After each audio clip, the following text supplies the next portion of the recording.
really ever think, honestly, even if you need to sit down with a blooming notebook and write some things to yourself about how you're kind of transitioning out of third year, because it can catch you by surprise. Dominic Weatherill is a drama centre trained actor from North Yorkshire, working across screen and stage.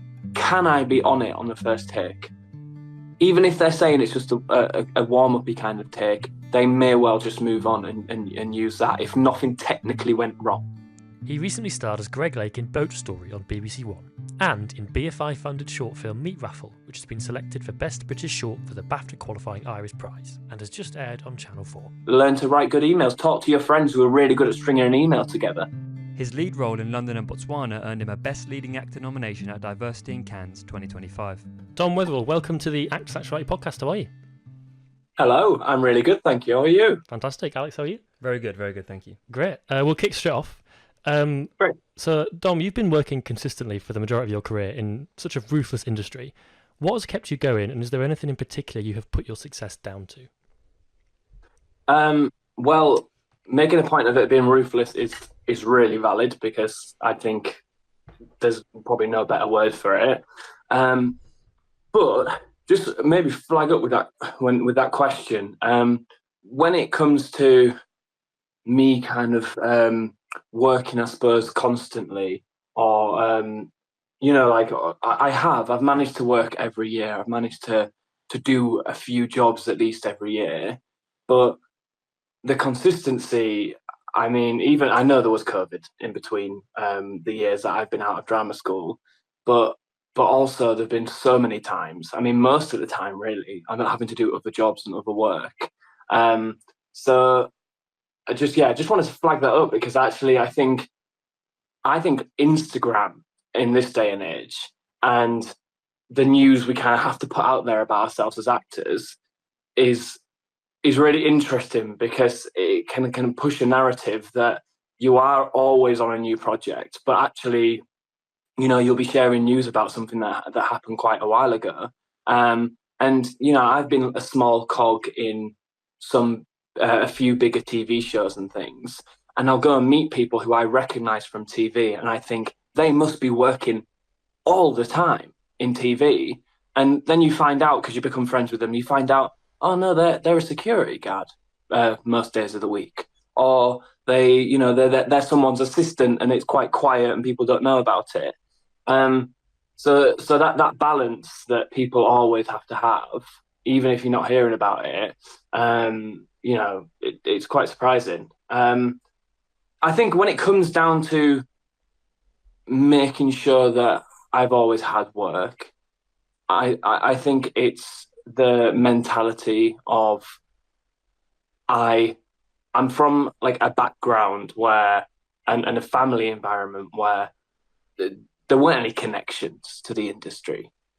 The most I knew about acting was the films that I started obsessing over when I was a teenager, when I got my own TV with a DVD player for the first time, or doing musicals. Because when you're from an area where there aren't that many opportunities, like, for example, amazing plays and things, the way you express yourself is by doing a musical. I do often think that in small towns, that's how you get to perform, even if that's not what you want to do. So I was aware that I'm not connected. I didn't have those opportunities, contacts. So I knew there'd be a certain amount of hustling that I'd have to do. And I think when you get out of drama school, do whatever you can. Be ruthless in the way that, the industry is ruthless, so be ruthless yourself. The amount of reaching out to people I did, or reminding people that I exist, you've got to get a balance. And we've got to trust ourselves a little bit to go, I can do that without sounding like I'm a serial killer. But you've got to get, that balance of like, to pester somebody in a professional way, apologizing for it, but also to write, like, market yourself, get out there and remind people that you did a really good audition without saying that, obviously, but and that you're here to stay. And the earlier jobs, there were these big independent, bigger, like, sort of independent things. So like, I didn't know it was going to do well, but I was part of this film called Give Them Wings. And that came through, I saw that on like a Facebook casting call. And I was like, well, it's really exciting. It's in the Northeast. It feels very 80s. I love that kind of the decade and the film there in the north of England sort of thing. So I'm gonna try and get in this. And I just hustled and hustled, and I was up for one of the leads. It didn't go that way. But then I thought, I'm really annoyed. I need to cut myself off from this because it's chewing me up. But then a couple of months later, in their like process, I emailed again to go, I loved auditioning. If there's anything else, and actually, it wasn't. They wouldn't have messaged me to give me a part if I didn't do that. But I reminded them, oh, well, actually, now we're at the stage of filling a bit of a smaller role. Let's give him that because we liked what he did. And you lay those foundations early on so that you kind of flesh out your CV and you show that, this guy, he's going to make sure that when it's a quiet year, he does something. He finds a way to work and keep improving, I suppose. You spoke there about like marketing yourself. I think sometimes as actors we can find it quite cringy. Like it feels like, I've got to email and tell this person that this is me, but it's so imperative to constantly put your name out there, especially in such a saturated industry.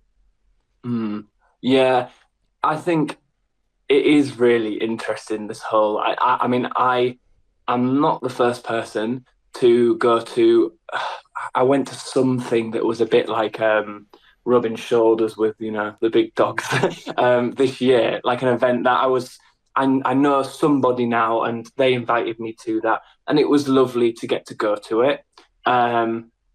However, I'm out of my depth in those environments. I don't enjoy, when you're in a conversation and you're aware that the whole conversation is happening because you would like to get to know them because of their opportunities, not because you're actually just having a conversation and getting on. I'm not the kind of person who can do that, or when I'm doing it, the internal thought process is saying, well, this is a fake conversation, blah, blah, blah, blah, blah, blah, blah, and I'll often be the person in that room that will find someone else, I'm sure, that's feeling a little bit uncomfortable with it all and have a silly conversation with them. And then natural things do happen. Then you end up having fun and relaxed chats and meeting people generically. So it's a funny one having to kind of manage that balance, because I would say some things in any job, there are bits that we like more than others. But I do think it is a little bit, it's part of the job to market yourself. So I can put a post on Instagram and now I'm not a person that's like, you need to have a certain amount of followers for projects. That to me that's another job. But if you want to do that, great. But the posts I write and the captions I write, they're still in my voice. It's not like, oh, this fantastic things just happened, darlings. It's like, oh, some good news, everyone, sort of thing. And I will share it. And I'm sure there've been times where people have gone, all right, yeah, cool. He's talking about that short film he did 7 years ago still. But I mean, that's life, and that's something I'm proud of. And you've got to you have to sell the product. I think it's a really interesting one, how we kind of deal with the whole marketing ourselves, and it's not an easy job, but sometimes we do just have to accept this is a part of this that I don't enjoy, and I need to work on that and push it, and learn to write good emails, talk to your friends who are really good at stringing an email together, and it'll help. Writing a good email and putting a brilliant subject header in that'll catch someone's eye. Believe me, I've done this before. I've worked on a project that was really big. I filmed for it in a month, but in the long run, I was hardly anything in it. Unless I told people, they wouldn't know. But as soon as I'd done that and I could put that in a subject heading, the amount of replies I started getting from people who would never acknowledge my existence before it's ridiculous. But that's business, you know. I'd done a short film just before that I was the lead of, and that, in my opinion, is the best work I've ever done, and the most I've ever learned from an acting job. But if I put that in the subject heading of the film, those people that weren't replying are still not going to reply. And you have to be aware of that, and you choose to do with that, you know, what you will. Because I'm not saying like sell yourself out as well. I'm quite strict on that. You have to have a line, but you've got to make that line for yourself somewhere. Hello, we hope you're enjoying today's episode of the Actors Actuality podcast. We just wanted to take a quick moment to talk to you about the Actors Actuality newsletter. The Actors Actuality newsletter comes out twice a week, Monday and Friday. Subscribe below. A lot of our listeners will be graduates and people who are just entering the industry. Talk to us about the change from acting every day at drama school to suddenly not, to put it bluntly.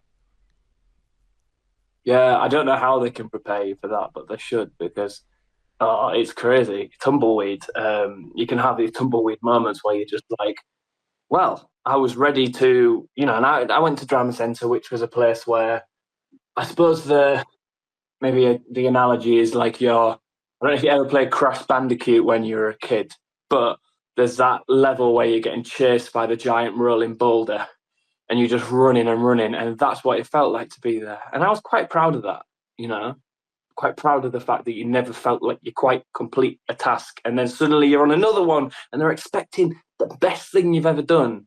But that's part of it. They're knowing, you know, most likely on a Thursday afternoon not going to provide the best work you've ever done, but they want that expectation of yourself, which is great. However, in amongst all of that, when you're so busy you can't even remember your middle name, at the end of it, you come out into a world where you're just managing yourself. You don't have anyone going, right, let's go into voice class now and work on our breathing. And it's really funny, actually, isn't it? Like, you'll probably know this already, but like when you're going through a different process with it.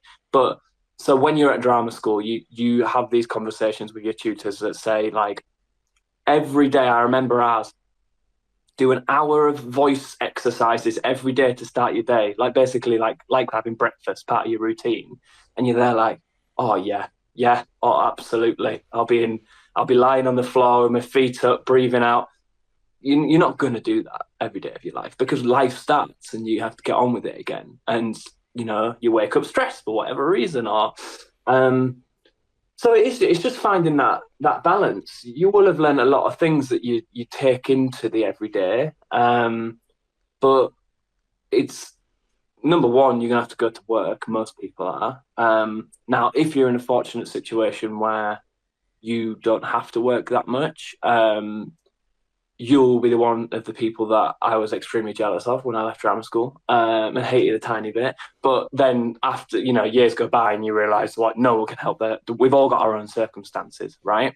So, you know, in my third year, I was being directed by the wonderful Simon Dormandy, who was like, he's like acting tutor of Eddie Redmayne. He's like, he gets him as this sort of sidekick for all of his projects. Or at least he did. He might not anymore, who knows. But he's brilliant and really understands classical texts and things like that. Working with him, and I wanted to give every kind of second of my attention to him. But in the meantime, I have to go up to Simon Dormandy and go, hiya, I need a job because we're about 2 months from graduating. I'd like an acting job, but that's not happening yet. I'm going to have to go for an interview at the Harry Potter shop in King's Cross. So that's what I went and did when I was doing my third year show, and he found it hilarious. And he was like, oh, absolutely, it's the world.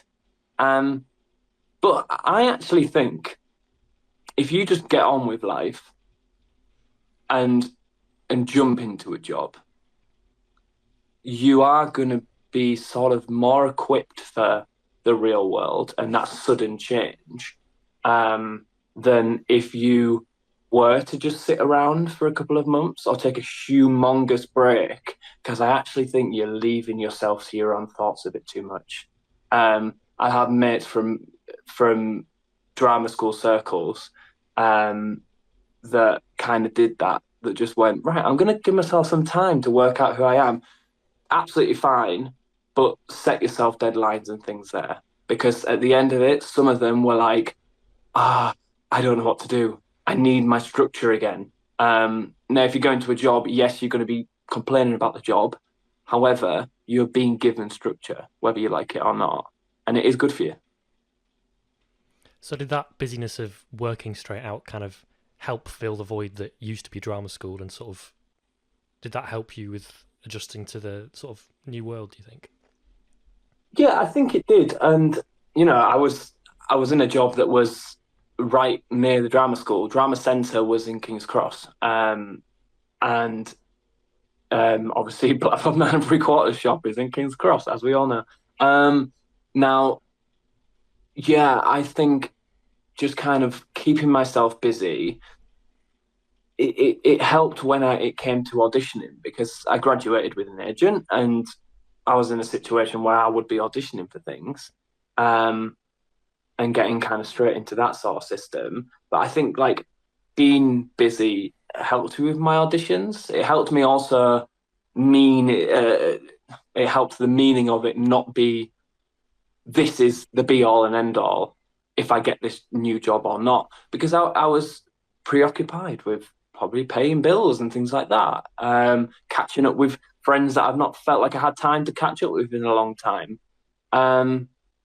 Yeah, so I would say really, really have a think. Honestly, even if you need to sit down with a blooming notebook and write some things to yourself about how you're kind of transitioning out of third year, because it can catch you by surprise, and you can kind of deal with the fallout of that for a while. I would say if you feel like you want to have a bit of time apart from your year group, that's absolutely fine. That's exactly what I did. I needed to go and be me, separate to going to Drama Centre. Because me before Drama Centre also was really, I've always been myself, but it was a very different world. And suddenly I was in this world of like all these very interesting people from much broader backgrounds than a small market town in Yorkshire. And it really kind of shook me and made things interesting in my life. However, I had to get back to figuring out the person I was in London without a drama school. So yeah, it meant distancing myself a bit, not cutting people off. I'm not like that. Like I have friends who do that, but then later I can kind of extend and go, hello, want to go for a catch up. Suddenly I can catch up with people in a bigger group again. Yeah, so I think it's worth really, really thinking about what you want, and don't feel like you have to. If you want to, that's amazing, but you have to see everyone in your year group all the time over that first summer you graduate. That's really, yeah, thank you. Just moving on to the difference between mediums and sort of process. How does the filming process between something like Doctors and then your recent short film Meat Raffle or London and Botswana differ in the filming process? Yeah, when it comes to working on a job like Doctors, it's a real learning curve. So I'm really glad I did it. I also worked on Doctors just before it finished for good, because a lot of actors we really want to kind of get one of those early credits in Doctors, Casualty, something like that. You feel like you're kind of earning your stripes a bit. Now, I was aware that it's going to be a little bit like get up, shoot, move on. They don't have time, because actually what's happening on something like Doctors is on a day, for example, the day I was in, there were two crews in this very small location, and they were filming 2 episodes at the same time. So there are 2 units out filming. So they're really trying to manage their time. So it's cost efficient, and they really were, because, Doctors shows like that are having to end because of the lack of money. they had this amazing building that they were using as the doctor surgery, the hospital. But they couldn't fund all the things that needed to be done with it. So you're in this situation when you're filming it where you get there, and especially because I've been used to working on like independent things, short films, feature films, but independently made, which is a lot more, it's just heart, you know? And they're thinking, oh, let's get another shot of that. We get another shot, and they're always pushing the schedule. And yeah, so I did get caught by surprise when I did my first couple of scenes, and I thought like, oh, the first time I do it, it's going to be like a warm up, right? And then we're going to get into the takes and maybe try a few different shots. No, what happens on a show like that is they'll set it up in a quite tight space. You know, you'll walk into the room with the other actor, and they'll maybe ask you where you want to be, which I find hilarious, because they'll go, oh, where do you feel comfortable in this room? For example, me and the other person I was acting with in this kind of a duologue, they did that to us. Where do you feel comfortable in this sort of like makeup conversation? I went and perched on the side. I thought, oh, this is where I'll be. Someone else kind of leaning against the wall and went, you know, thank you for asking. That's what I'm thinking. That's really nice of them. Cool, collaborative. And then suddenly they go, bring the cameras in. They bring the cameras in. There's like three, all pointing so they don't have to do more shots of it.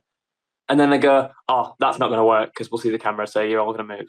And that happened like every single time. So I'm thinking, why? You're wasting your own time. Stop asking us where we feel comfortable. Just tell us where to go at the start. Say we've got this kind of, you know, there's this proximity we're working within, and just let us deal with it. Because how it does work is you start filming, you think, all right, cool, I've got it out of my system. I need to move on now. And then suddenly, and try another take. And suddenly they go, right, you got that? Cool, moving on. And that's the next scene. And you get it, actually. I'm not going to complain about it, because that's just how that works. They've got to do so much in such a short time. Why should they care for an actor that's coming for one day? They're not being rude, right? But why should they care about whether it feels right or not for you? They've got their jobs to do. You've got your job. So it's a good test in. It's only you that's going to desperately care about that when it comes out on the television. It's not going to change your life. It would be amazing if it is a good reflection of the work you can do. However, if you book a job like that, use it for you in the sense of, can I be on it on the first take? Even if they're saying it's just a warm-uppy kind of take, they may well just move on and use that if nothing technically went wrong. No lines tripped, no camera caught a boom or something, they might use it. So be ready at all times.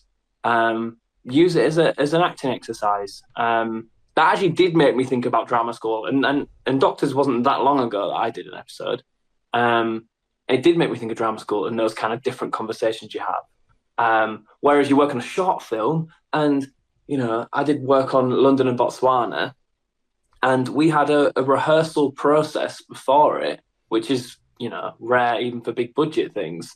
And I was having the time of my life getting to be in a rehearsal room. I mean, I have more fun in a rehearsal room, I think, working out who I'm playing and whatever, than actually doing it sometimes. So the luxury of that was absolutely brilliant. There are times with independent things where, you know, they're running on such a tight budget that you've got this brilliant character arc that you just you love, and you should, because you want to care about what you're doing, and then suddenly they're cutting that out because money and time. So I can't tell anyone how to feel about that, because sometimes that would be really frustrating, and you go, well, no, you're taking the mick here, because I signed up to the project on the understanding that that's who I'm playing, and you've taken away those things, so now I'm not really playing that person anymore, or the audience won't understand. So you have a right to kind of put your foot down. Yeah, the right to put your foot down also, that's a big thing that I'd love to just really quickly mention. Um, when it comes to work, because it's so few and far between the jobs, I think we think we can't say no to anything, or um, we can't say no, you're not paying me enough there. I mean, can I ask you two? Is that something that you've thought about really yet, just before you kind of go out into the world? What's the lowest fee if I was doing a short film, let's say, that I don't want the exact number, but do you know what I mean? Like, have you ever thought about that? What's the lowest fee that I would work for? Um, if it was a low fee, what do I expect with that? Do I expect it to be a role I love, or do I expect it to help me in some other way? Are those things that are buzzing around your head yet, or not? I think so. I've always thought about it like this: like, am I going to be able to show casting directors or agents this footage? Am I going to learn something from this footage? Am I going to make money from this project? I sort of see it that little triangle. I never thought about like a Yeah, minimum fee, but as long as it covers those bases, it's a bit like doing a fringe play. Like, obviously, you don't get paid anything or much at all for fringe, but you learn a lot. You get to work with actors. You can invite people to it, so it covers those sort of two bases. That's how I look at it, really. yeah. How about you? I think, if I'm honest, I haven't really thought about it. I think in my mind, it's like coming out of drama school. It's like I will take whatever I can at this, like because I want to work.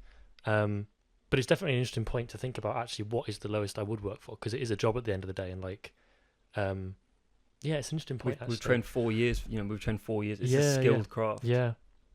It's a Yeah, valid point. I mean, I'm not saying to have a set fee, and I'm not No, saying I do. That imaginary fee in my head can change all the time. Now, there is equity, and there are standard rates. You can sort of check for yourself if you're trying to be sort of like feel a bit big and I'm putting my foot down.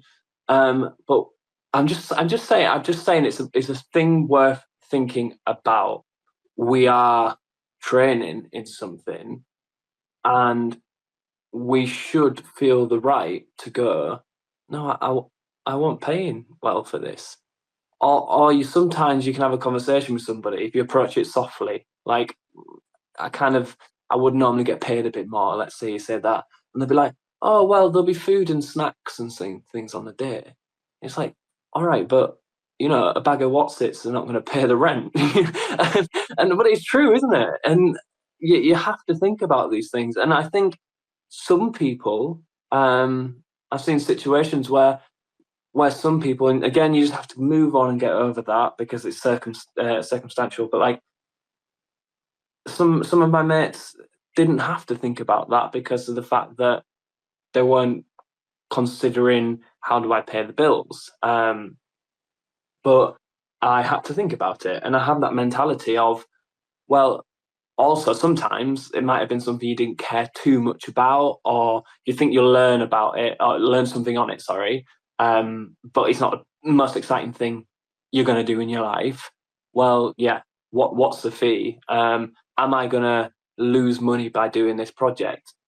But I will say, if you've auditioned for something you care about and you really want the part, and then you're worried about, oh no, if I just have the conversation with them that I expected the fee to be a bit more. And I'm not saying like you're really making money from it. I'm saying you want the fee to be able to mean that you can just pay your rent and in survive. You know what I mean? For an independent project. If you really care about that part and they've offered you it and you're scared that if you say something, you're going to rock the boat and get chucked out, if they were to chuck you out for asking the question about fees, it's a massive red flag. And they're most likely going to treat you in a terrible way when you're filming. And you've got to be careful with independent things because they think a lot of the time people running those ships kind of think they could do what they want.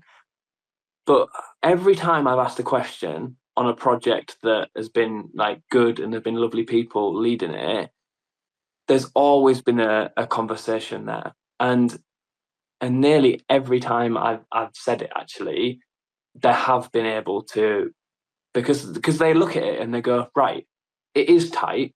And originally, when I worked this out, I would have liked to kind of have paid that person that much. However, if you're saying, look, I just want to be able to survive and only think about this project so that I can really work for you, you do often find that they can kind of up the fee a bit. I'll say that from my experience, more times than not, they've been able to up the fee to match what you've said.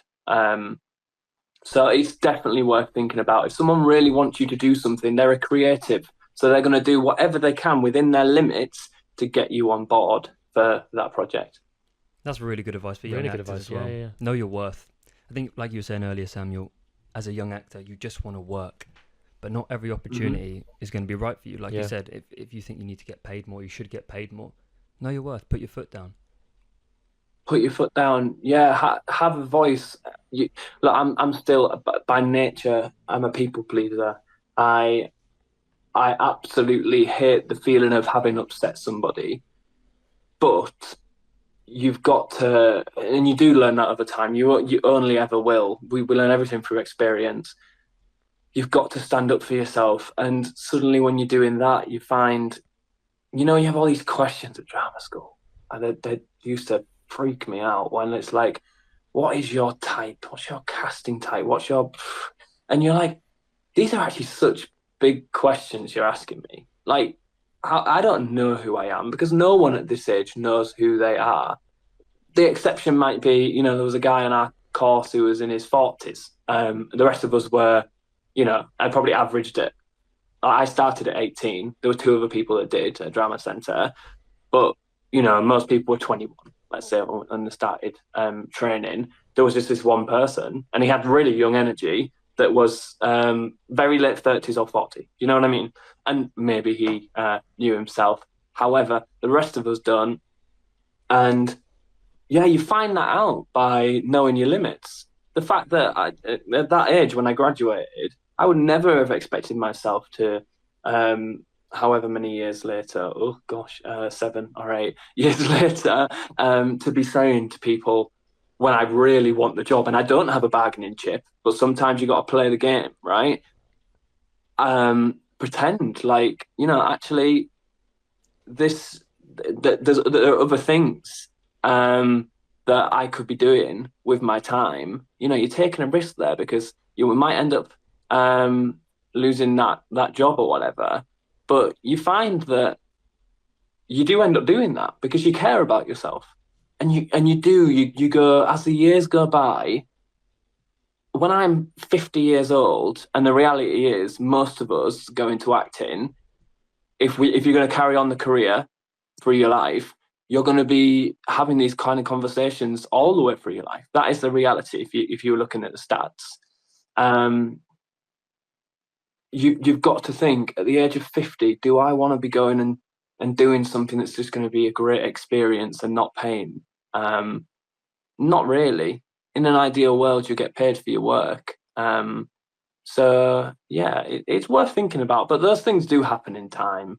We can't try and create this robot that leaves drama school at 21 years old and goes, I have very high expectations. No, we've all got to go through these things of like doing a show for such a low fee, and it's also terrible creatively, and that's how you learn. I suppose it's switching on that and starting to learn about that business mindset and the sort of business half of acting that you can't really learn until doing it. And it's sort of, you train to be creative and like that's what you work towards and that's why you do it. And then suddenly you've got to add this business thing into the mix that like just becomes apparent at the end of third year, and then suddenly that actually often can be the priority until you get the job. So it's just learning that, I think. Yeah. So I think it's valuable stuff to touch on there, 100%. Yeah, exactly. And also there could be a whole other podcast on agents or episode on agents for actors because that seeps into there massively. But I think also when you go and do something, sometimes, like I said earlier, you go and work on something that's sort of like a bigger cog in the industry, and you get paid a lot for a very short amount of time. And you go, wow, if I can be getting paid this much for that, then, really for this thing where I was kind of at 9 a.m., like bleeding my heart out on the floor in this amazing scene or whatever, that was paying me 70 quid a day with expenses, no, I shouldn't be getting paid that, you know? We're taking a quick pause from today's episode to talk about our collaborators for this season, ACTA and their Pay What You Can scheme. ACTA have kindly given us a special Actors Actuality exclusive link for you guys to increase your chance of being selected for their Pay What You Can scheme. Whether you're looking for headshots, voice, song, or monologue reel, ACTA's Pay What You Can initiative means you'll get the same quality and care as a full price reel, but for a price that you can afford. Of course, the Pay What You Can scheme is very popular, so by using our link, you'll be being referred by us, giving yourself an increased chance of being selected for the scheme, plus you'll be giving us a bit of a kickback, which always helps. I actually got my first ever headshots with ACTA back in 2021, when I was a young boy. Oh, really? Yeah. That's it, to be honest. That's all I had to say.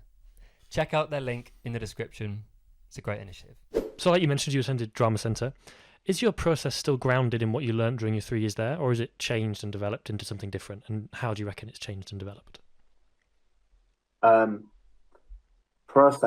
process is completely nuts in the sense of it changes all the time. I maybe that is my process in the sense that it's just finding what's right in the moment for something. I have maybe there was some contention there when I was at drama school in the sense of I didn't really like and don't really like someone telling me that's the way something needs to be done, and saying like this is how you act, because for example, Drama Centre, the reason, so it's known for being a method school. Now, a method school, obviously, that doesn't mean that you're running around pretending to be some kind of animal to get this character right all the time. It doesn't mean you're playing a baker, so you go and work in the shops, and learn to bake and spend 24 hours a day doing it. But what it means is it has this method called character analysis. It sort of combines movement and it feels a bit sciencey, to be honest. If you didn't know anything about it, you'd think you were in a science class. The way you're kind of noting things down. Now, that doesn't work with how I act. I need to kind of get up and just feel it out, make mistakes, figure it out. And I had a problem with the fact that there was so much of that it felt like someone was saying, if you cannot do this, if you don't click with this, you are not a good actor. Because I'm thinking, and everyone, it felt to me like everyone around me, there was only 15 in our year group, so it was quite small. I felt like everyone was just buzzing about it, and everything the teachers said, they were like, yeah, that's right. Oh, absolutely. I'm like, what are you basing this off? This is the only drama school you've ever been to. If I go next door to this drama school, they're going to be teaching a completely different thing. This is the only drama school that has this method because it created it. So it's almost like they're trying to say to you, and this is what's going through my head at the time, right? They're trying to say to you, if you can't do this, you cannot act at all, and all the rest of the drama schools can't act. That's not true. It's just they're actually, what they're doing is trying to offer you tools, right? And you take it, you leave it. You work better with some things, you don't with others. And that is what I found at drama school. As a person who needed to stand up and get moving around in a space, sometimes go and shut myself in a rehearsal space and say lines in a ridiculous way until it suddenly clicks. Whatever works, that's great. I've got that. That's actually something that I find natural for me. However, sitting still and observing, which we're all observing all the time, however, but making a conscious effort to do it is something I struggled with. And later on, it started to click a bit. But I think that was a big lesson I learned from drama school, that if you feel like someone's telling you this is how you should do something because they do it, don't take it like that. Take it as, I'll play the game, be smart, nod along and everything, but take what you want from something. Because at the end of the day, it's anything creative. You approach it how you're going to approach it. Because if you don't, it's not really creative anymore. If you don't approach it with your own heart and your own kind of soul, then you're just copying. Do you know what I mean? So yeah, I think you subconsciously take things out of there. But if I was doing theatre, let's say, absolutely, I will do a good warm up before, which is embedded, and it's true. You do 3 years of your lovely voice teachers that are always so positive. And hopefully yours were positive too, but I feel like that's part of their nature to be like, okay, and whatever. Anyway, you do that for 3 years. It is embedded. So I'm not doing that every day of my life. In my normal job, I don't do that before I go and work. However, if I'm doing stage, I will lie down on the floor and make sure that the voice is nice and loud, which will sound strange if a plumber's listening to this podcast. They'll be like, what are you talking about? However, first of all, hi, how did you end up here? But second, that's fine. They don't understand. They don't understand that that's because I'm doing it in a huge space and my voice needs to travel. And yeah, so things like that I've definitely kept. I mean, and if you want to do something, also, blooming own it. I did a show, and some of the people, they weren't like picking on me. They ended up being really close friends, actually. Did a 3-week run at the White Bear Theatre when I, like, very early on from graduating.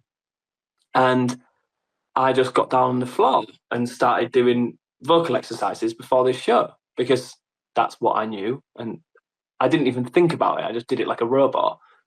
And everyone, because you do sound stupid and you need to feel like you're in a safe space doing it. Everyone was dying laughing at me. They were creasing. And then by the end of the show, because a lot of them were from the same drama school, and they didn't really ever do vocal stuff. I mean, they did it, but it wasn't embedded in them to do it before the show. They wouldn't have been doing it.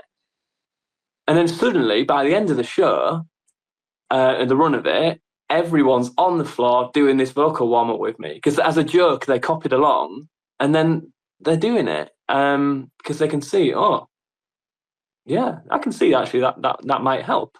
So yeah, own it. If someone's like finding it a bit silly, accept it, do what you've got to do to, don't miss out on warming yourself up in a certain way just because you felt a little bit embarrassed. Because I tell you what, it'd be way more embarrassing if you end up performing to someone and you don't feel ready and it's half-assed, I think it's about just what you said there. I think it's about trusting that you will have learnt stuff subconsciously through drama school without even realising it. Well, obviously consciously you know about the vocal warm-up thing, but like stuff that you, like you say, like a robot, you just naturally know you need to do before a show, and like you can trust that those things are there. And then the other stuff, you can take it or leave it. You can take what you think is useful, and the other stuff you can, sit on it, but you don't have to do everything you're taught. And I think that is really important. And on the sort of embarrassment of sort of the silly sounds you make and stuff like that, I think that's also really important. Like, I think I had a tape to film at home a while ago, and I felt really awkward doing a vocal warm-up in my house because my parents are around, and I was like, this is going to sound ridiculous because but I just, similar thing, you just had to kind of own it. I was like, right, I'm going to be in the lounge, I'm going to be making ridiculous noises, it's going to sound weird, but I need to do it, and you just got to own it. And I do agree with that. I think that's really good advice, and it's trusting yourself and it's owning your choices. And yeah, I fully agree with that. Yeah, absolutely agree with you too. Yeah. Final question. Yeah. Dom, we have a sort of staple question that we ask on the podcast. So prepare yourself. I think I can't remember it, but I remember you doing it. The ones If you could give one sentence, one piece of advice to a young actor entering the industry today, what would that be? Don't do it. No, I don't joke it. I would say this though, not to be negative.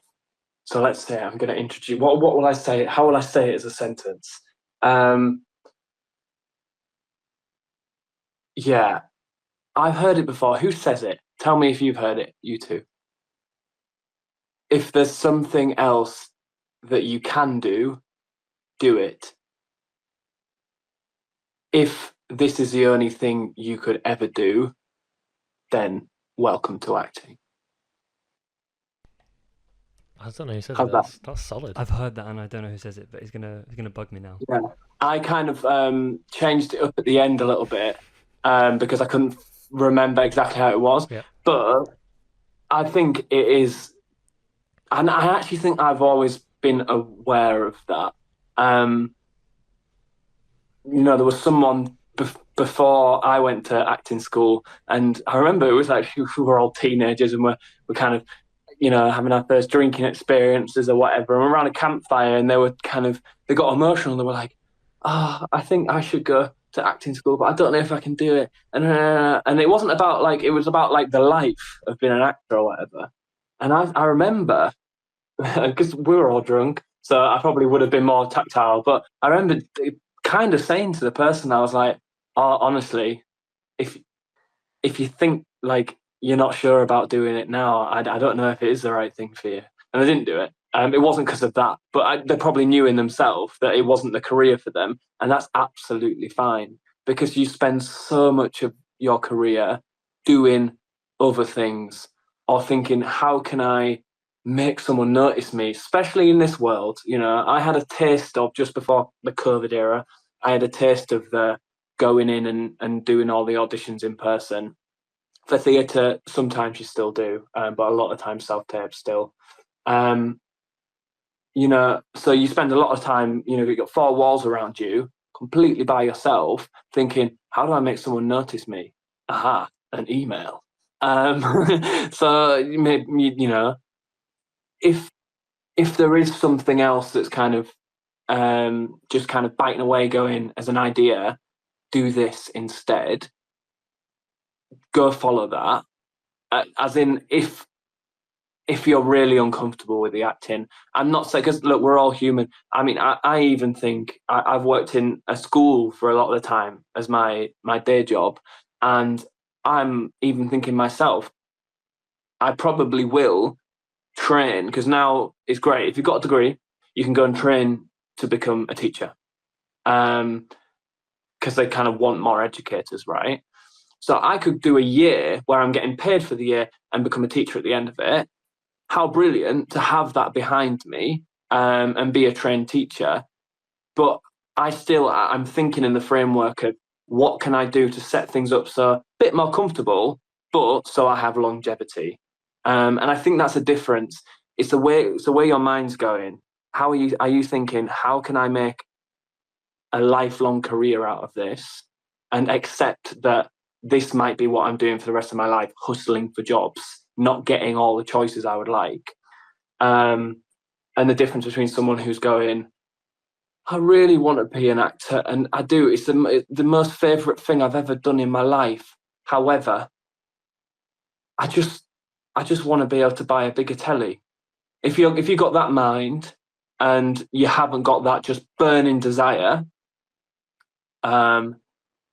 well, I would say you're probably going to end up stepping away from it at around my age. It's really interesting, my kind of age, because people start getting aware. I'm 28, right?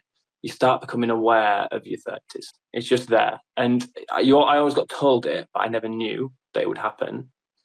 But suddenly, just with the numbers going up, you go, right. And you see everyone as well get their lives together, having a kid, having a family, having another kid, house, bought, all that kind of stuff. And you're naturally going to have moments where you go, right, yeah, that I wish I had that life. But the reason I've chosen this life is because there was nothing else on this earth that I felt could make me this happy. Now, that could change. I could end up doing something completely different. And that's fine, because we're all human and we all change all through our lives. But I do think it's advice worth thinking about, because I've had people that in my life that I have people in my life that went and trained and spent all that money and did a year and gave up. I'm not saying like completely stepped away from creative work. But then I also know people that have, at this age, lots and lots of people that are going, I've done it and it's really hard, and I'm actually just ready to do something else. And I think, brilliant. I think that's so brave, because I think a lot of people don't step away from acting for about 5 years or so, let's say, because they're so worried about what everyone's going to think. You're a failure, all that kind of stuff. No, if a person steps away from what they set out to do, that's such a brave thing to do. That's such a brave thing to do, because you've clearly gone through all those conversations in your head of, this was what I envisioned my life as, but it hasn't turned out quite like that. And now there's something else that I maybe care about more, whether that's starting a family or wanting a little business. That's so important. I mean, it's circle of life kind of stuff, because honestly, when this is a big thing that you kind of start getting excited for at my age, you go, oh, well, so that means the pool of actors is getting smaller a bit at my kind of age. Because there's no doubt in the world, you guys compete and you're in the biggest pool right now. You go out, all the graduates, you're excited, so well done. But there's all the graduates, and eventually, over time, and that's going to change, you know? You also might go into a different creative role, like a director, or work with casting directors or agents. But yeah, the pool gets smaller, and then suddenly I know these brilliant people that you know, this man who's in his 50s, who now is sort of coming back at it with acting and booking all these brilliant jobs, because there are a lot of, like, if you can think of famous actors, let's say from the UK, that are in their 50s and 60s, you know, white haired or whatever, you can think of them in your mind, and there's probably like 5 that will come up straight away, and they're really famous, so they're booked up for all these jobs. So then in comes, let's give him a random name, Derek, and Derek comes up and sweeps everything else, because there aren't many Dereks around, because the rest of the Dereks all went off and did another job. So there's something to be said for that. Yeah. You got my sentence, though, didn't you, when I first said it? Yeah, no, you did, yeah. Yeah. That was all great. And the rest of it, that can just be for you two. It's fine. Dom Weatherill, thanks very much for coming on. A pleasure. I salute you. Thank you so much for listening to this episode of the Actors Actuality podcast. You can find all our important links in the description below, Such as Instagram, website, and the all-important affiliate pay-what-you-can actor link.